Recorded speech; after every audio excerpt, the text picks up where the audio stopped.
एक दिन डीजीएस दिनाकरण प्रार्थना कर रहे थे। प्रार्थना करते करते परमेश्वर ने कहा, मेरे बेटे जा और मर्सिडीज कार ले। जब वो मर्सिडीज कार लेने के लिए गए तो महंगी बहुत थी। कहते तो महंगी बहुत है। मार्केट में गए, सेकेंड हैंड कार लेके वापस आ गए मर्सिडीज। कहते ये सस्ती है, परमेश्वर का वचन भी पूरा हो गया और मैंने काम भी कर दिया।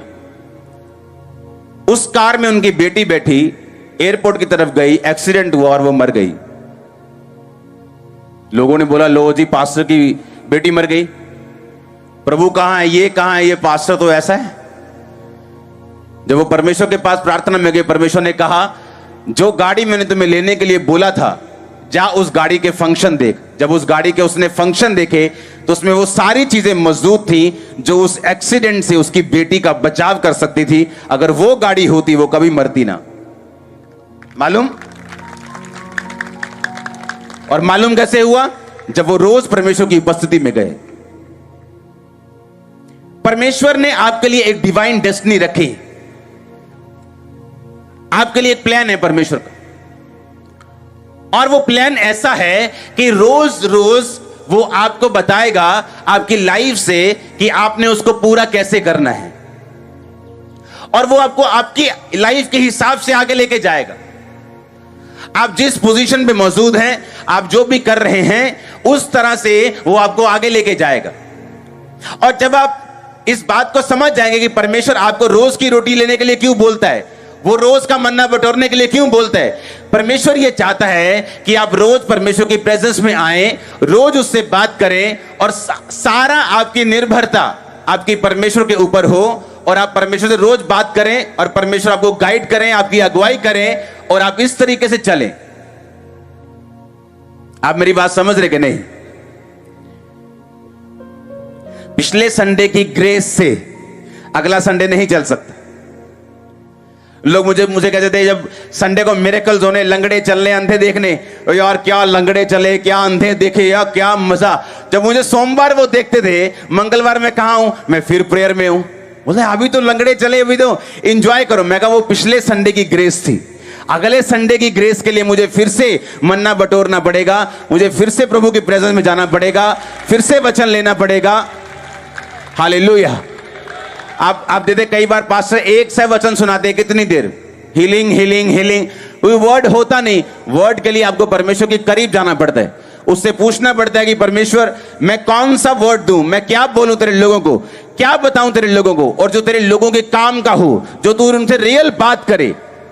तो परमेश्वर ने कहा इस संडे मॉर्निंग मैं आपको प्रार्थना के महत्व के बारे में बताऊं कि क्यों परमेश्वर चाहता है कि आप रोज प्रेयर करें, ताकि आपके आने वाली जिंदगी की जो मुसीबतें हैं परमेश्वर उनसे आपको आजाद कर सके, कहां जाना है वो आपको बता सके, किधर नहीं जाना वो आपसे बात कर सके। इसीलिए तो जब लोग आत्मिक रूप से अंधे हो जाते हैं, फिर वो बोलते हैं परमेश्वर ने ऐसा क्यों किया। इसलिए तो उसने परमेश्वर से कंप्लेंट नहीं की। उनको मालूम था कि परमेश्वर ने मुझसे बात की है कि मैं ये काम करूं, अब मैं वो काम करने में पीछे रहा, इसमें परमेश्वर का कोई कसूर नहीं। हालेलुया। और कब परमेश्वर बात करता है? मोस्टली जब आप प्रार्थना में होते हैं, आप बाइबल रीडिंग में होते हैं, आप आत्मिक जिंदगी को जी रहे होते हैं, परमेश्वर आपसे बात करता है। वो आपको बोलता है कहां जाना है, कहां नहीं जाना। मैंने क्या देखा है, पास्टर्स गिर गए हीलिंग मिनिस्ट्री करते करते। कारण क्या? प्रार्थना की कमी। कारण क्या? रोज रोज परमेश्वर की प्रेजेंस में ना जाना, अपने गिफ्ट्स पे भरोसा रखना, अपनी सामर्थ्य पे भरोसा रखना। और यही गलती प्रेरितों के काम की कलीसिया ने की। जब बाइबल कहती है कि जब लंगड़े चलते थे, अंधे देखते थे, तो उनको लगता था कि सब लंगड़े चल रहे हैं, अंधे देख रहे हैं, ये तो परमेश्वर ही है 12 चेलों के रूप में हमारे पास। और बाइबल कहती है जब उनमें से एक मारा गया और पतरस को भी उठा लिया कि इसको भी मार देंगे, जब देखा कि उनके मरने से विरोधी खुश होते हैं, कलीसिया को गलती याद आई, और बाइबल कहती पूरी कलीसिया लॉ लगाकर, यानी एक मन होकर, एक चित होकर, बिना डिस्टर्बेंस के अपने अगुए के लिए, पतरस के लिए प्रार्थना करने लगी। और उसको मालूम हुआ कि दान और वरदान हमें दिए गए हैं, लेकिन दानों और वरदानों से हम बच नहीं सकते, हमें प्रार्थना की जरूरत है। और लौ लगा के प्रार्थना करने लगी।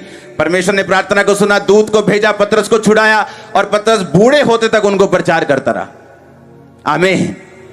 प्रेयर के बिना आप एक्सपोज्ड हैं शैतान के सामने। वरदान है आपके पास, सामर्थ्य है आपके पास, लेकिन बिना प्रार्थना आप शैतान के सामने बिल्कुल एक्सपोज हैं। आपने अपने आप को खुला रख लिया, वो कहीं से भी आप पे अटैक करे, आपके माइंड पे अटैक करे, पाप के साथ आप पे अटैक करे। शैतान सब पे अटैक करता है, लेकिन सरवाइव कौन करता है? जो प्रार्थना में है। हालेलुया।